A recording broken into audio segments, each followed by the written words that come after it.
kelompok B mata kuliah Ilmu Kealaman Dasar dengan dosen pengampu Ibu Mimanisma SEMM, Prodi Pendidikan Ekonomi, kelas R2H.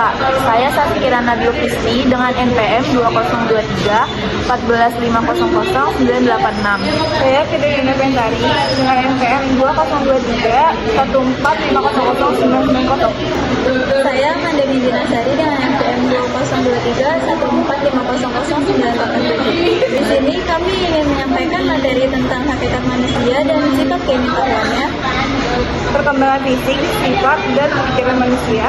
Dan sejarah pengetahuan manusia. Simak videonya ya. Hakikat manusia. Menurut Tirta Raharja dan Lasulo, sifat hakikat manusia adalah ciri-ciri karakteristik yang prinsipil yang membedakan manusia dari hewan. Wujud hakikat manusia yang tidak dimiliki oleh hewan adalah kemampuan menyadari diri, kemampuan bereksistensi, memiliki kata hati, memiliki moral, kemampuan bertanggung jawab, rasa kebebasan atau kemerdekaan, menyadari hak dan kewajiban, dan kemampuan menghayati kebahagiaan. Sifat keingintahuan manusia. Sifat keingintahuan manusia adalah salah satu sifat yang menjadi ciri khas dari manusia yang membuatnya berbeda dari makhluk lain. Manusia dengan rasa ingin tahunya yang besar selalu berusaha mencari keterangan tentang fenomena alam yang teramati untuk menjawab semua rasa ingin tahu manusia yang sering mereka-reka jawaban mereka sendiri. Yang kedua, ada perkembangan fisik manusia. Perubahan fisik yang sangat nyata terjadi pada saat pubertas, yang ditandai diantaranya dengan tanda kedewasaan berupa tumbuhnya rambut pada daerah-daerah tertentu dan fungsi organ-organ reproduksi atau organ genitalia. Adalah gambaran tahap perkembangan fisik manusia dari bayi hingga lansia. Yang pertama, bayi pada tahap ini belajar untuk mengenali dunia sekitarnya melalui indera-inderanya, seperti penglihatan, pendengaran, penciuman, perabaan, dan pengecap. Mereka juga mengembangkan kemampuan motorik kasar dan halus. Yang kedua ada balita. Balita mulai mengembangkan keterampilan bahasa dan sosial.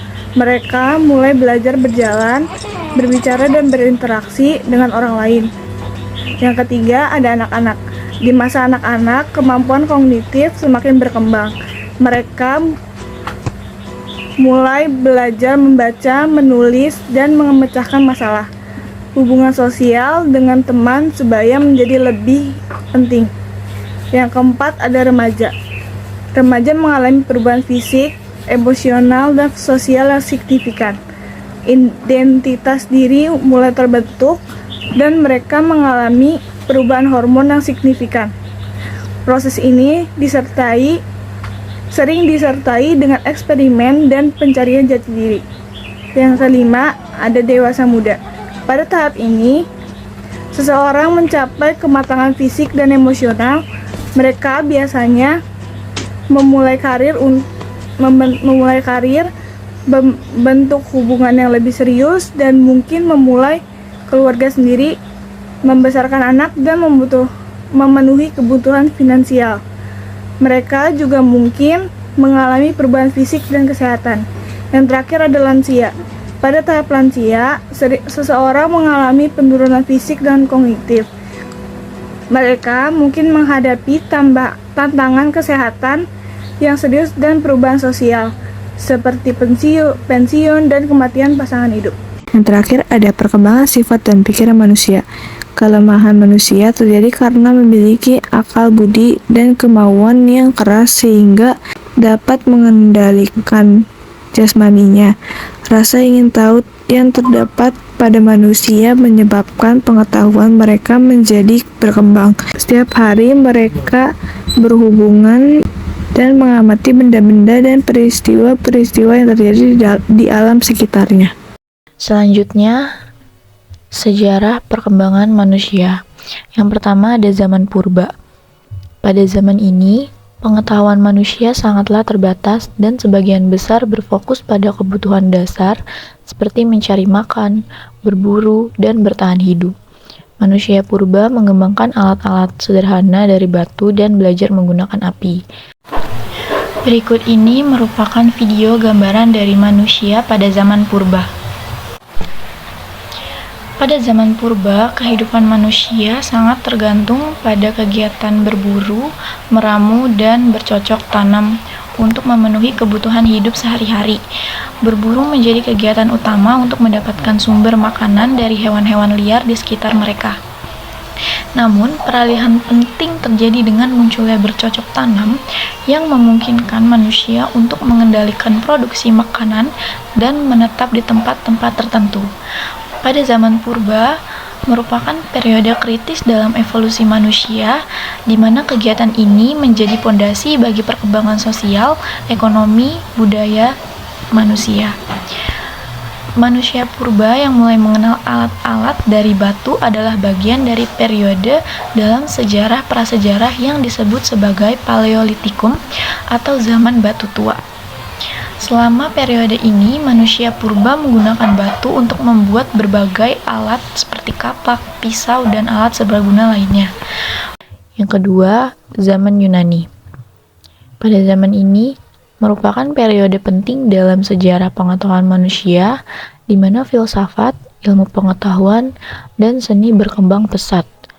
Konsep demokrasi juga berkembangan pada zaman ini dan memberikan dasar bagi sistem politik di banyak negara modern. Yang ketiga, zaman pertengahan. Zaman ini seringkali dianggap sebagai abad kegelapan, karena dianggap sebagai periode stagnasi ilmu pengetahuan, terutama di Eropa.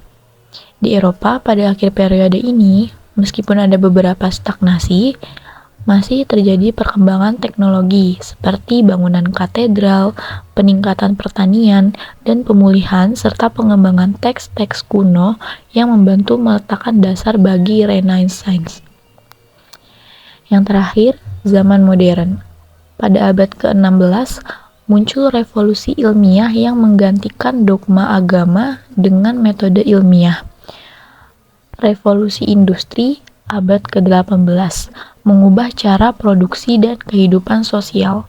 Kemudian, abad ke-20 ditandai oleh kemajuan pesat dalam ilmu pengetahuan, teknologi, serta munculnya revolusi digital yang mengubah cara kita berinteraksi dan bekerja. Selanjutnya masih dalam sejarah pengetahuan manusia. Di sini terdapat 3 pilar yang mengiringi kelahiran dan pengembangan ilmu pengetahuan alam atau IPA. Yang pertama ada mitos. Mitos seringkali disebut legenda. Pada waktu itu, mitos atau legenda dapat digunakan untuk memberikan arah atau pedoman terhadap sekelompok masyarakat sehingga menjadi puas rasa keingintahuannya dan telah terjawab atas rahasia alam. Awal peradaban manusia, fenomena alam seringkali dijelaskan melalui mitos. Contohnya, banyak peradaban kuno memiliki dewa matahari, dewa hujan, dan dewa petir yang dipercaya mengendalikan fenomena alam tersebut. Yang kedua ada penalaran. Penalaran dalam konteks kelahiran ilmu pengetahuan alam atau IPA melibatkan penggunaan logika dan bukti untuk menyimpulkan dan memahami fenomena alam.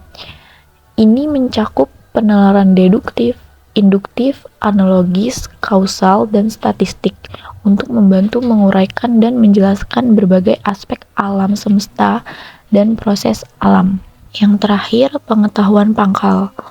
Pengetahuan pangkal dalam kelahiran IPA atau ilmu pengetahuan alam adalah konsep-konsep dasar yang menjadi landasan untuk ilmu pengetahuan dan teknologi, seperti hukum-hukum fisika, sifat-sifat unsur kimia, dan prinsip-prinsip dasar kehidupan dalam biologi.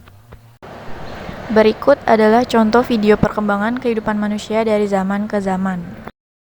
Ya, waktu itu manusia mulai bisa bikin kelompok yang lebih besar. Ini sangat penting, karena kalau satu manusia kalah sama gajah purba, 10 apalagi ratusan manusia bisa ngalahin mereka. Kalau bareng-bareng, manusia juga bisa ngebantu satu sama lain. Dan kelompok-kelompok manusia inilah yang nyebar kemana-mana. Mereka juga mulai pakai alat-alat sederhana yang ngebantu kehidupan sehari-hari. Dan berkat kebiasaan nenek moyang kita ngendalin api, makanan mentah yang gak bikin kenyang dan kurang bergizi jadi bisa dimasak. Gara-gara itu, tubuh mereka makin lama makin sehat dan volume otak juga makin gede. Manusia jadi punya kemampuan berpikir, bercerita, dan berkomunikasi satu sama lain. Tapi hidup berkelompok aja belum cukup buat ngejadiin kita makhluk paling berkuasa di muka bumi. Ada satu kekuatan besar yang bikin mereka-mereka ini bersatu jadi ribuan dan bahkan nantinya jadi jutaan.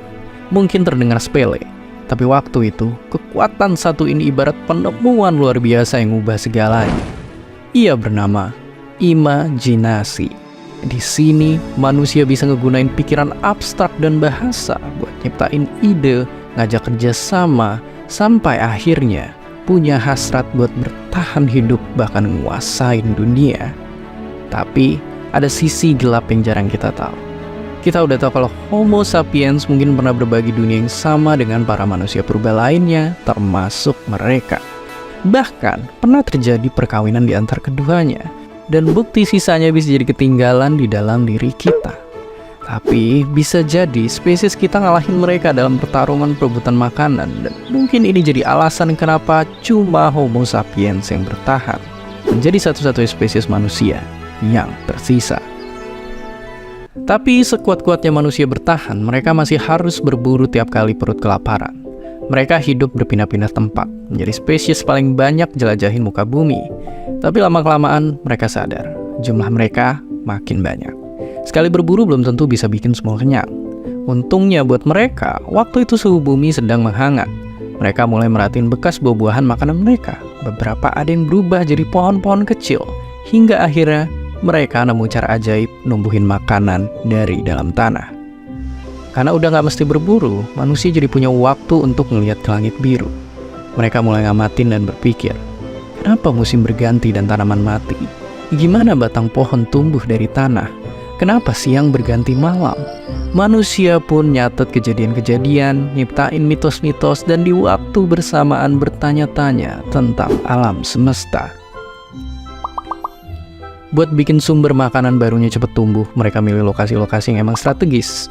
Lewat penemuan ini, manusia mulai hidup menetap, bermasyarakat, dan juga mencatat. Goresan di batu ini jadi awal mula kita, dalam tanda kutip, mengabadikan ilmu pengetahuan. Ilmu yang tadinya cuma disebarin dari mulut ke mulut, sekarang bisa dibaca dari generasi ke generasi. Dan bukan cuma itu, manusia juga mulai menemukan satu konsep yang sampai sekarang mengubah dunia. Uang. Bermula dari menukar barang, menentukan alat tukar, sampai bikin alat tukar yang sewilayah, yaitu koin. Peradaban pun kian menyebar. Umat manusia jadi terbiasa hidup bertetangga.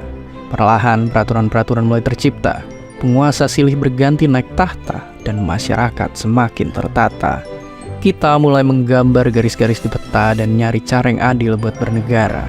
Selain itu, masyarakat antar peradaban juga saling berdagang sekaligus bertukar budaya, cara hidup, kepercayaan, dan ilmu pengetahuan termasuk ilmu untuk membuat kertas.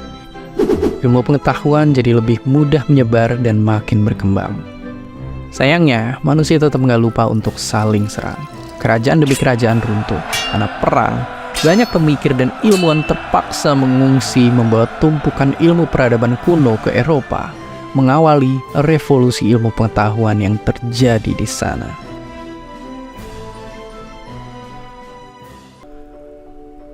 Usai perang, banyak ilmu pengetahuan yang diterjemahkan dan disebarkan seantero Eropa. Dan salah satu kuncinya adalah mesin cetak. Jumlah buku meledak karena kita tak lagi perlu menghabiskan waktu untuk menulis ulang.